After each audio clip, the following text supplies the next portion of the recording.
ക്രിസ്തുവിൽ വിശ്വസിപ്പാൻ മാത്രമല്ല അവനോട് കൂടെ കഷ്ടമനുഭവിപ്പാനും കൂടെ നിങ്ങൾക്ക് വരം നൽകിയിരിക്കുന്നു. ഓക്കെ, കർത്താവായ യേശു ക്രിസ്തുവിനെ നമ്മൾ മനസ്സിലാക്കിയല്ലേ? യേശുവിന്റെ പാപത്തിന് വേണ്ടി മരിച്ചു. ഞാൻ ഏൽക്കേണ്ട ശിക്ഷ കർത്താവായ യേശു ക്രിസ്തു കാൽവറിയിൽ ഏറ്റു. ഞാനിപ്പോൾ ദൈവത്തിന്റെ പൈതലാണ് എന്നുള്ള സന്തോഷത്തിലാണ് നമ്മളെല്ലാവരും പോലെ ചൂട് വെച്ച് മുന്നോട്ട് പോകുന്നത്. പക്ഷെ പൗലോസോട് പറയുന്ന ഒരു കാര്യമുണ്ട്, അത് ദൈവം തന്നെ വെച്ചതാകുന്നു. ക്രിസ്തുവിൽ വിശ്വസിപ്പാൻ മാത്രമല്ല അവന് വേണ്ടി കഷ്ടമനുഭവിപ്പാനും കൂടെ നിങ്ങൾക്ക് എന്ത് ചെയ്തിരിക്കുന്നു? വരം ലഭിച്ചിരിക്കുന്നു. അതുകൊണ്ട് വായിച്ചേട്ടെ, ഫിലിപ്പിയർക്ക് ലേഖനം 1-ാം അധ്യായം 20-29 വാക്യം. അത് ദൈവം തന്നെ വെച്ചതാകുന്നു.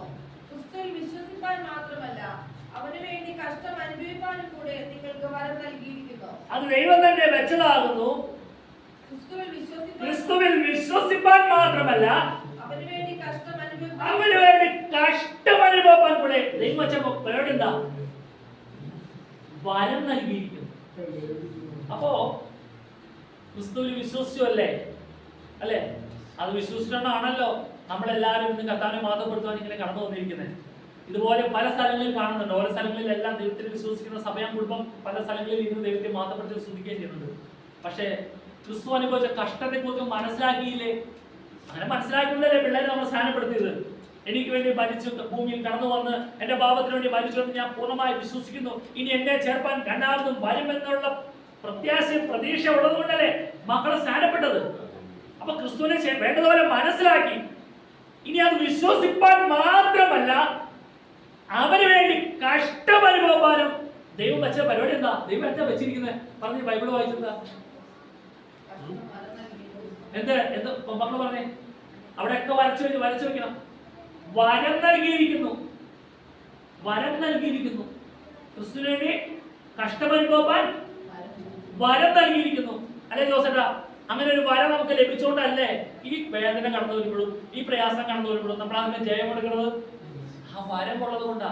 എനിക്ക് തൊട്ട് താഴോട്ട് പറയാണ്, വരം നൽകിയിരിക്കുന്നു. നിങ്ങൾ എങ്കിൽ കണ്ടതും ഇപ്പോൾ എന്നെ കുറിച്ച് കേൾക്കുന്നതുമായ അതേ പോരാട്ടം നിങ്ങൾക്കും ഉണ്ടല്ലോ. പൗലോസിന്റെ ആ അനുഭവത്തിൽ നിന്ന് ആലോചിച്ച് നോക്കിയേ. കാരാഗ്രഹത്തിന്റെ അനുഭവത്തിലൂടെ എല്ലാം കടന്നു പോയപ്പോ എന്താ കണ്ടത്? അതേ പോരാട്ടം ഇപ്പൊ നിങ്ങളും അനുഭവിക്കുന്നുണ്ടോ? എന്നെ കേൾക്കുന്ന പ്രിയമുള്ളവരെ, ഹല്ലേലൂയ, പൗലോസ് ഇത് പറഞ്ഞ് അവരെ ബലപ്പെടുത്തുകയാണ്. ഇത് നിങ്ങൾക്ക് മാത്രമുള്ളതല്ല, ഇത് എങ്കിലുണ്ട്, ഞാനും അനുഭവിച്ചിരിക്കുക. അതിന് ദൈവം എനിക്ക് വരം നൽകിയിരിക്കുന്നു. ഈ ഒരു വാക്ക് തളർന്നിരിക്കുന്ന എത്ര ആളുകളെ ജീവിപ്പിക്കുമെന്നറിയും. പരിശുദ്ധാത്മാവ് അന്ന് വെളിപ്പെടുത്തി കൊടുത്തത് ഈ 2025 സമയം കടന്നു വരുമ്പോഴും നമ്മെ ശക്തിപ്പെടുത്തുന്നുണ്ടെങ്കിൽ ദൈവം എത്രയോ വിശ്വസ്തനാണ്. ഈ വചനം ജീവനായി തീരുന്നുണ്ടെങ്കിൽ, ഈ വചനം നമുക്കൊരു ബലമായി തീരുന്നുണ്ടെങ്കിൽ ദൈവം വിളിച്ച ദൈവം വിശ്വസ്തനല്ലേ? ഈ വചനത്തിൽ നാം നിലനിൽക്കുന്നതുകൊണ്ട് മാത്രമല്ലേ നമുക്ക് സന്തോഷത്തോടെ സമാധാനത്തോടെ ഭൂമിയിലായിരിക്കാൻ സാധിക്കുന്നത്. കർത്താവ് യേശു ക്രിസ്തു കഷ്ടം അനുഭവിച്ചിട്ടുണ്ടെങ്കിൽ ആ വരം തന്നെ നമുക്ക് ലഭിച്ചിരിക്കുന്നത് എന്തിനാ? നാം ക്രിസ്തുവിനോട് കൂടെ തേജസ്കരിക്കപ്പെടേണ്ടതിന് വേണ്ടി. നാം കഷ്ടം അനുഭവിച്ചാൽ അത്രയെന്ന് വചനം പറയുന്നുണ്ടെങ്കിൽ അത് അനുഭവിക്കുവാൻ വരം കൂടെ ദൈവം നമുക്ക് നൽകിയിരിക്കുക. അതിന് പൗലോസ് പറയുന്നതാണ്, നിങ്ങൾ എങ്കിൽ കണ്ടതും ഇപ്പോൾ എന്നെ കുറിച്ച് കേൾക്കുന്നതുമായ അതേ പോരാട്ടം. ഞാൻ ഈ പലപ്പോഴും പല ദേവദാസന്മാരെ ഇങ്ങനെ ബുദ്ധിമുട്ടൊക്കെ കടന്നു വരുമ്പോൾ ഭാരത്തോടെ ഇരുന്ന് രോഗത്തോടെ ഇരുന്ന് ലൈവായിട്ട് ആളുകളൊക്കെ ചിലരൊക്കെ സംസാരിക്കുന്നുണ്ട്.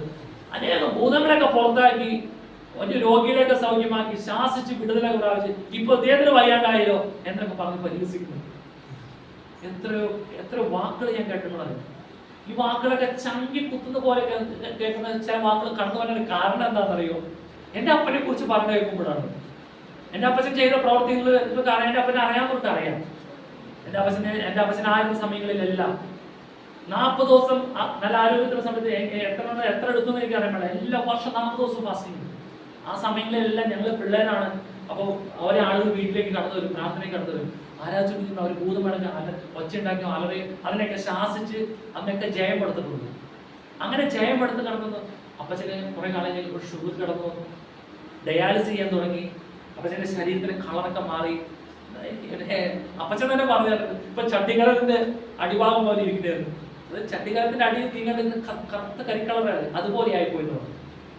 അന്നേരം ചില വാക്കുകൾ ലാസ്റ്റ് അവസാന നിമിഷത്തിൽ എത്തിയപ്പോൾ ചില വാക്കുകൾ കടന്നു വന്നത് നോക്കി. അതേ പോരാട്ടം നിങ്ങളും സഹിക്കണമെന്ന് അവരും പറഞ്ഞു.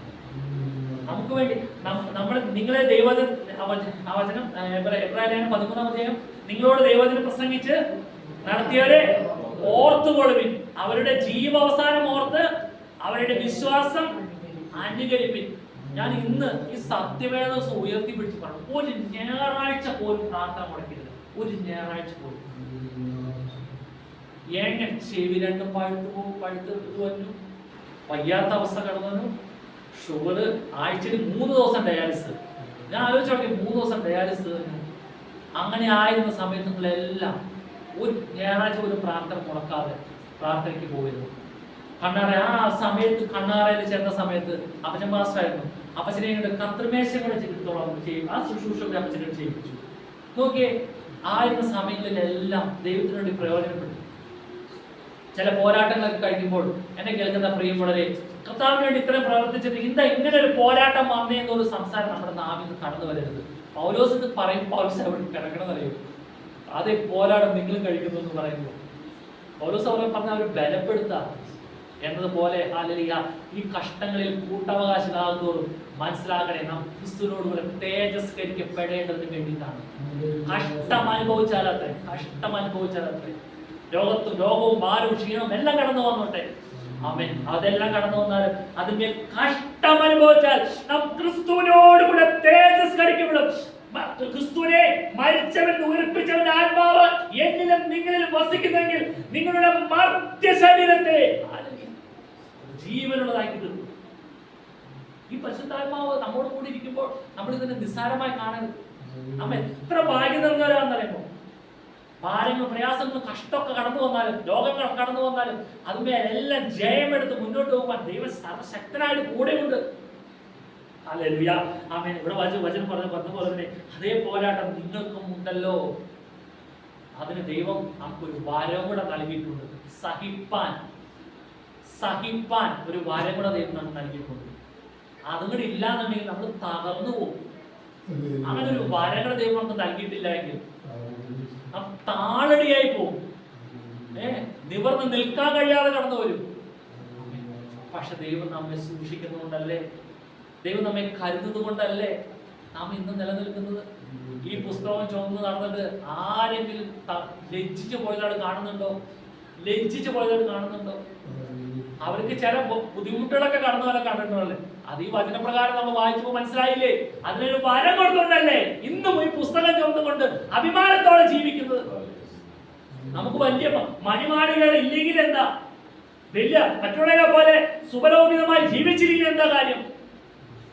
ഒന്നിനും ഒരു കുറവ് കൂടാതെ വണ്ണം ഇതെല്ലാം സഹിച്ച് ജീവിപ്പാൻ ദൈവം ഒരു വരം നൽകിയിട്ടില്ലേ? ആ വരം നമുക്ക് ലഭിച്ചിട്ട് നമ്മൾ എന്ത് ചെയ്യാൻ പാടില്ല? ദൈവത്തെ നിസ്സാരമായി കാണാൻ പാടില്ല. നിസ്സാരമായി കാണുന്ന ഏതൊരു വ്യക്തി മനസ്സിലാക്കണേ, ഞാൻ ഇപ്പോഴും ദൈവത്തിലാണ് ആശ്രയിക്കുന്നത്. ഞാൻ ദൈവത്തിലാണോ ഞാൻ മുന്നോട്ട് പോകുന്നത്? എനിക്ക് എന്ത് പുകഴ്ച എനിക്ക് പറയാനുള്ളത്? ഒരു പുകഴ്ചയും ഒരു ശ്രേഷ്ഠതയും പറയാനില്ല. എനിക്ക് ഒരു ശ്രേഷ്ഠതയും പറയാനില്ല. ഇത് കഷ്ടം സഹിക്കുവാൻ വരം ലഭിച്ച ഒരു കൂട്ടരായി നാം മാറിയിട്ടുണ്ടെങ്കിൽ എന്നെ കേൾക്കുന്ന പ്രിയമുള്ളവരെ, അത് ദൈവം നമ്മോട് കാണിക്കുന്ന ഏറ്റവും വലിയൊരു മനസ്സരിവാണ്. ദൈവം നമ്മോട് കാണിക്കുന്ന ഒരു കരുണയാണത്. അതിനെ നിസ്സാരമായി നമ്മൾ കാണരുത്. ഹല്ലേലൂയ. അതുപോലെ അതിനോട് ചേർത്ത് വായിക്കാം കൊലോസ്യർക്ക് ലേഖനം